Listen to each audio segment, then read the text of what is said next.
Tannerite. Things in here don't respond well to bullets.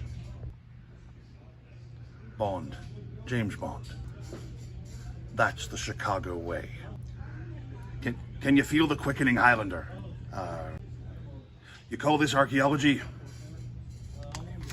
Hey YouTube, welcome back to the channel. Sun's out, guns out, even though the sun's not actually out on this overcast day. I find myself seated once again on the bench of truth here at the picnic table of wisdom.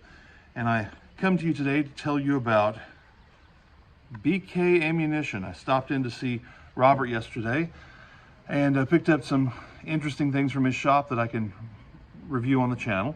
But one of the things that he provided me, and this is mine to keep, is this very interesting box. At first I thought it was a box of ammunition. Well, it was at one time. These are just empty cases though. They come in this tray that's, at first I thought was styrofoam, and I guess it is, but it's fairly thick, heavy, dense sort of styrofoam. It's not like I'm used to seeing in ammo boxes styrofoam that falls apart easily. That's actually, I kind of like that because it seems dense and durable and heavy. But anyway, this box is marked BK Ammunition. It's marked 9mm Luger.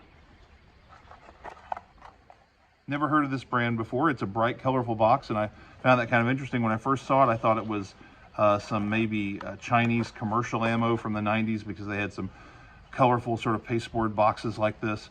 The back is just blank. There is no UPC on this, which made me think for a while that it was maybe quite old, maybe from the 70s or earlier. I don't think it's that old. I don't know. I'm assuming it just wasn't, they didn't bother to put a UPC on it. Maybe it is. Maybe it's been around a long time. A quick investigation on the web, a quick Google search showed that the company's been around, I think, at least 40 years from what I can see, and they're still around in San Antonio. They're called the BK Bullet Company Incorporated of San Antonio, Texas. And as near as I can tell, they're still in business down there. I don't know much about them. These are clearly factory reloads. These empties are from a bunch of different manufacturers. A lot of them are Federal. Some are Winchester, some are Remington, some of them have a NATO cross on them, a NATO stamp. And some of them are quite corroded. They're green, so I think they've been sitting in this box for a very long time. They all have this same silver colored primer, which is not, I guess, proof that they're reloads, but it just does sort of suggest that they were all sort of primed together at the same place. I would expect different manufacturers to have different color primers, some of them to be brass colored primers, although that's not always the case. Anyway, I just thought it was interesting. I never heard of this ammo before. I'd never heard of this company before, and it's kind of a neat old ammo box.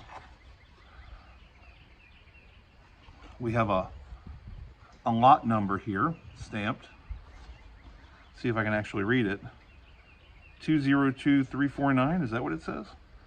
802. I'm sorry, my old eyes cannot focus on that very well, but you guys can probably see it more clearly than I can. Kind of a stained and battered old box. It's seen better days, but yeah, I thought that was interesting. If you guys know anything about BK Ammunition, I'd be curious.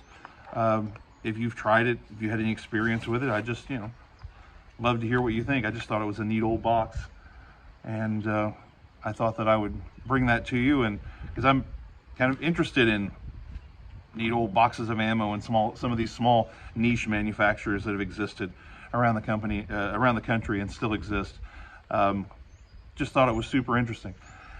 Anyway, it's not worth being a main video for the channel, video of the week, but I thought it was an interesting supplementary video, and I don't know, it's the kind of thing I find interesting. Guys, as always, keep your powder dry.